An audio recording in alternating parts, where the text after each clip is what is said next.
బీహార్ ఎన్నికల్లో కాంగ్రెస్ అగ్రనేత రాహుల్ గాంధీ ఓట్ షోర్ ప్రచారం హాస్యాస్పదమని, అందుకే అట్టర్ ఫ్లాప్ అయిందని బీజేపీ సీనియర్ నాయకుడు ఎమ్మెల్సీ సోము వీర్రాజ్ అన్నారు. బీజేపీ కార్యాలయంలో మంగళవారం సోము వీర్రాజ్ మీడియాతో మాట్లాడుతూ కాంగ్రెస్కు పోలింగ్ బూత్ ఏజెంట్లు లేరా అని ప్రశ్నించారు. ఓటర్ జాబితా పక్కాగా తయారవుతుందని, అది కూడా అవగాహన లేకుండా రాహుల్ గాంధీ ఓట్ షోర్ ప్రచారం చేయడాన్ని బీహార్ ప్రజలు నమ్మలేదని, అభివృద్ధికి వారు ఓటు వేశారని అన్నారు. అమెరికాలో ఉండే శ్యామ్ పిట్రో, జార్జ్ సోరెస్ సలహాలను పాటించి రాహుల్ అబాసుపాలవుతున్నారని సోము వీర్రాజ్ మండిపడ్డారు. అభివృద్ధిలో బీహార్ గుజరాత్తో సమానంగా ఉందన్నారు. విశాఖ స్టీల్ ప్లాంటుపై సీఎం చంద్రబాబు నాయుడి మాటలను తాను పూర్తిగా సమర్థిస్తున్నట్లు ఆయన చెప్పారు. రాష్ట్రంలో డబుల్ ఇంజన్ సర్కార్ ఉండడంతో స్టీల్ ప్లాంట్ల అభివృద్ధికి సుమారు 15,000 కోట్ల రూపాయలు ఇచ్చారని ఆయన గుర్తు చేశారు. దీనిపై వైసీపీ నాయకుల మాటలు బుట్టదాకులయ్యాయని, కమ్యూనిస్టులు చైనా, రష్యా బాగుండాలని, భారతదేశం నాశనం అవ్వాలనే రీతిలో మాట్లాడతారని సోము వీర్రాజ్ విమర్శించారు. స్టీల్ ప్లాంట్ను లాభాల్లోకి తెస్తామని ఆయన చెప్పారు. వైజాగ్లో జరిగిన సిఐఐ పెట్టుబడుల సదస్సు విజయవంతమైందని, ఏపీకి పెట్టుబడులు వెల్లువెత్తాయని అన్నారు. తద్వారా రాజమండ్రికి కూడా 100 కోట్ల రూపాయలు పెట్టుబడులు వచ్చాయని ఆయన హర్షం వ్యక్తం చేశారు. ఏపీలో సోలార్ విద్యుత్కు ప్రోత్సాహం లభిస్తోందని సోము వీర్రాజ్ చెప్పారు. డబుల్ ఇంజన్ సర్కార్ వల్ల రాష్ట్ర సంక్షేమం, అభివృద్ధి, పారిశ్రామిక ప్రగతి ఇలా అన్ని విధాల అవకాశాలు అందిపుచ్చుకుంటోందని సోము వీర్రాజ్ వివరించారు. ఈ సమావేశంలో బీజేపీ నాయకులు పిక్కి నాగేంద్ర, బొమ్మల దత్తు, అడవల రామకృష్ణారావు, రేలంగి శ్రీదేవి తదితరులు పాల్గొన్నారు.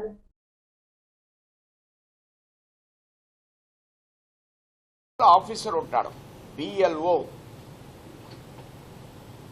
మా ఏరియాలో బిఎల్ఓ ఒక ఫారెస్ట్ ఆఫీసర్, అంటే మేము ఉండే ప్రాంతంలో గవర్నమెంట్ ఆఫీసర్ని బిఎల్ఓ కింద పెడతాం. అలానే మా పోలింగ్ ఏజెంట్ని పేరిమ్మంటారు ప్రతి సంవత్సరం కూడా.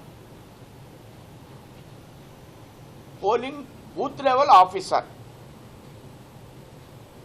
Booth level agent, booth level officer, ఈ రెండు పోలింగ్ బూత్లో ఉన్న తర్వాత సంవత్సరానికి 2 సార్లు ఎన్రోల్మెంట్ చేస్తారు. ప్రతి 6 మంత్స్కి ఒకసారి ఎన్రోల్మెంట్ చేస్తారు. ఎన్రోల్మెంట్ చేసిన తర్వాత రికగ్నైజ్డ్ పొలిటికల్ పార్టీస్కి అందరికీ ఏజెంట్లు ఉంటారు అక్కడ, ఇంక్లూడింగ్ కమ్యూనిస్ట్ పార్టీ, అస్తం పార్టీ. మన రాష్ట్రంలో ఆ పార్టీ తక్కువ ఉన్నప్పటికి కూడా బీజేపీ, వైసీపీ, టీడీపీ ఈ పార్టీలు అందరూ కూడా బూత్ లెవెల్ ఏజెంట్ యొక్క లిస్టు ఈ ఆఫీసర్ ద్వారా, బూత్ లెవెల్ ఆఫీసర్ బిఎల్ఓ ద్వారా ఎంఆర్ఓ ఆఫీస్కి వెళుతుంది.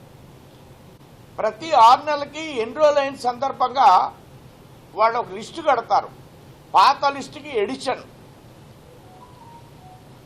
ఎడిషన్ కట్టి మీకు ఎవరన్నా ఈ వాటర్ లిస్టులో ఎన్రోల్ అయిన వాళ్ళ మీద మీకు ఏ విధమైన అభ్యంతరాలు ఉంటే తెలియజేయండి. ఆ స్కూల్లో ఏదైతే మనకి పోలింగ్ స్టేషన్ ఉంటుందో, మీకు పలానా చోట మన స్కూల్ దగ్గర మీకు వాటర్ లిస్ట్ కడతాం అని వాటర్ లిస్ట్ కడతారు. దాంట్లో అభ్యంతరాలు ఉంటే తెలియజేయండి. Government of India election commission voter enrolment సమయంలో ఎలక్షన్ లిస్టుని ప్రకటిస్తున్న సందర్భంలో ఇవన్నీ ప్రకటనలు కూడా వస్తాయి. మీకు ఏ అభ్యంతరాలున్నా తెలియజేయమని మనకి స్పష్టంగా తెలియజేసే నియమావళి, నిబంధనలు నియమావళి ఎలక్షన్ కమిషన్ ఆల్రెడీ అన్ని రాజకీయ పక్షాలకి తెలియజేస్తాయి. మరి ఇవన్నీ ఉండగా ఓట్ షోర్ అనేది ఎలా జరుగుద్ది? ఒక రికగ్నైజ్డ్ పొలిటికల్ పార్టీ లీడర్గా మీరు మాట్లాడుతున్నారంటే మీకు అసలు బూత్ లెవెల్ ఏజెంట్లు లేరా?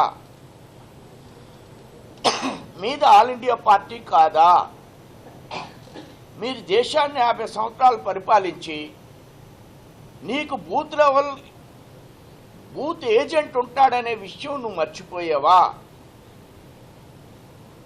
దీన్ని చాలామంది మేధావులు నమ్మి ఏంటి సార్ ఇలా ప్రచారం చేస్తున్నాడు, ఏమైపోద్దో బీహార్ ఎలక్షన్ అంటే. ప్రజలు ఎవరు పట్టించుకోరండి వీటిని. ఆ దృష్ట్యా రాహుల్ గాంధీకి ఇది ఎవరు చెప్తున్నారు? అమెరికాలో ఉన్నవాడు ఎవడో చెప్తున్నాడు, భారతదేశంలో నిబంధనలు తెలియనివాడు.